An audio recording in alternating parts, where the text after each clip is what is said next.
Hey, it's the Midnight Raven, and today we have a short ghost case view. It's called The Mummy's Hand.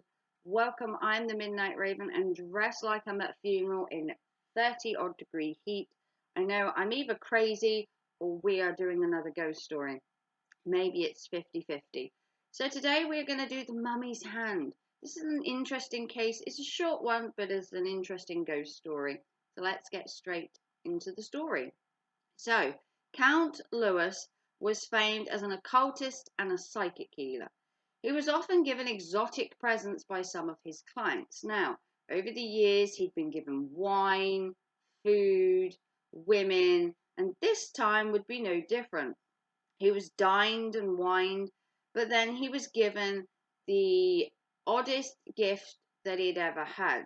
And this gift would give him nothing but trouble. So, on a visit to Lexa in 1896, Louis cured a sheik from malaria. The sheik gave him a present of a mummified right hand of a dead Egyptian princess. Now let that sink in for a minute.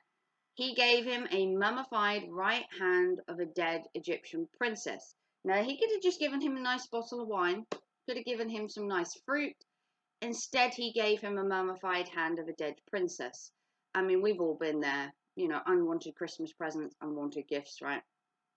So, Louis's wife disliked the gift and obviously didn't want it coming with them for obvious reasons. It's a mummified dead hand of a princess.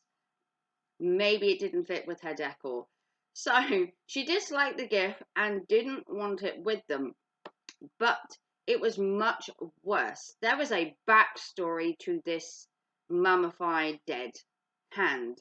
And the story goes that in the 17th century of the last reign of the king of Egypt, the father-in-law of Tutankhamun quarrelled over religious matters with his daughter. And in 1357 BC, he had the girl assaulted and murdered by priests. And afterwards he cut off her right hand and had it buried in the Valley of the Kings.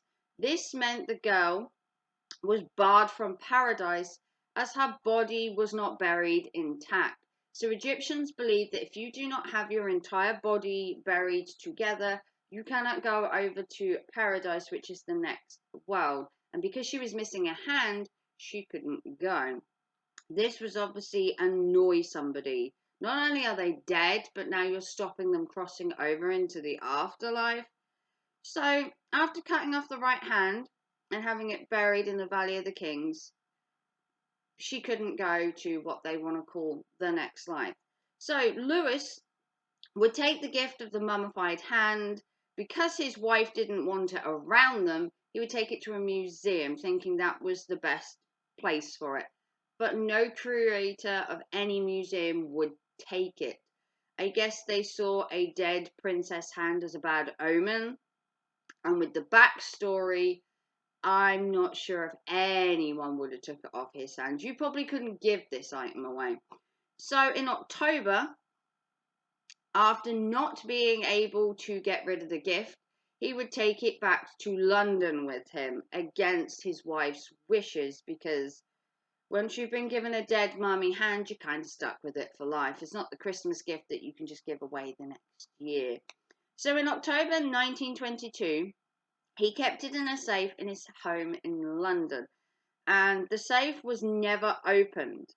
The hand would stay in there, but over the years, the hand had changed.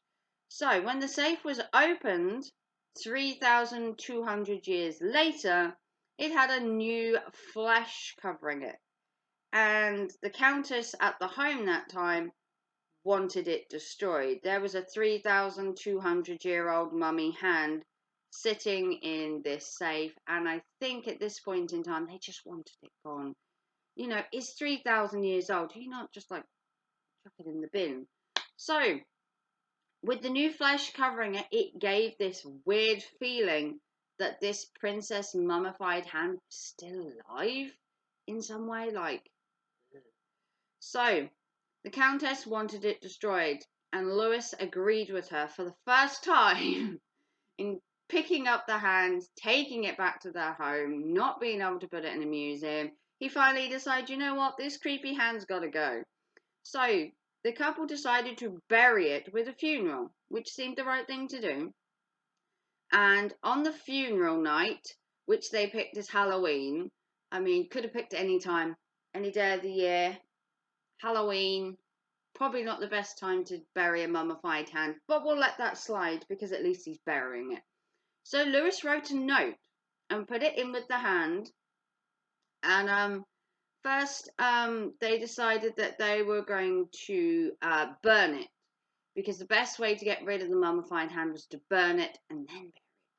So they decided to write a note saying he had put the hand in the fireplace.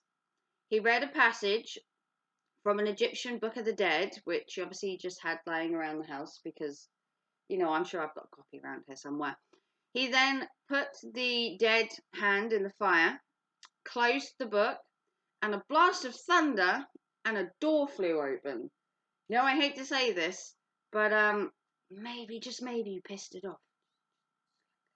So not only are you trying to burn this mummified hand so then you can bury it, and then it doesn't haunt your dreams, now you've possibly annoyed the person possessing this hand because they're now putting bolts of thunder and noises and terrifying you. So maybe a bad idea.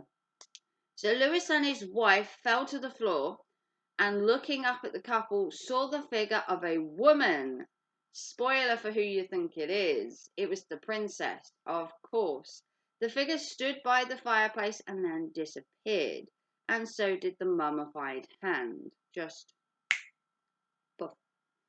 The couple went to hospital for shock, and the mummified hand was gone.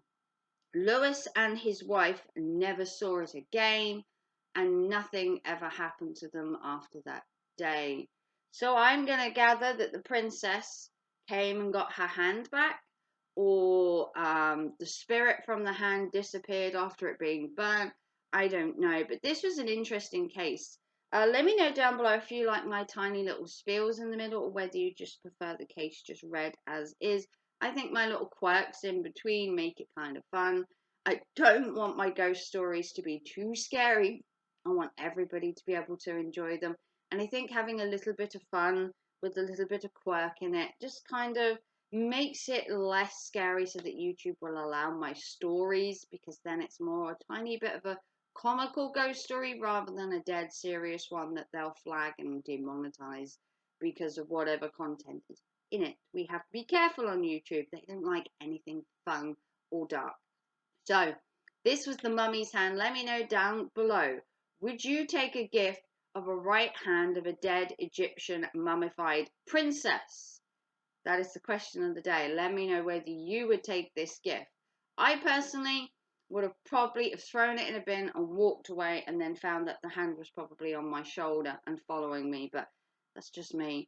Not into dead mummified hands. I think I prefer money, a check, maybe some wine and some fruit. I don't know. Do not give mummified dead princess hands as gifts, okay, people? It's just not good etiquette to curse somebody with this kind of thing, okay? As much as it looks nice, and it's probably in a little presentation case with a bow. But if you want to like, subscribe, and help the channel in any way, that would be amazing. A super chat, a PayPal, funding my channel, because I do research, I do take the time and effort to do these videos, and I will see you very soon for another case of a ghost story gone wrong. Take care and thanks for watching. Bye guys.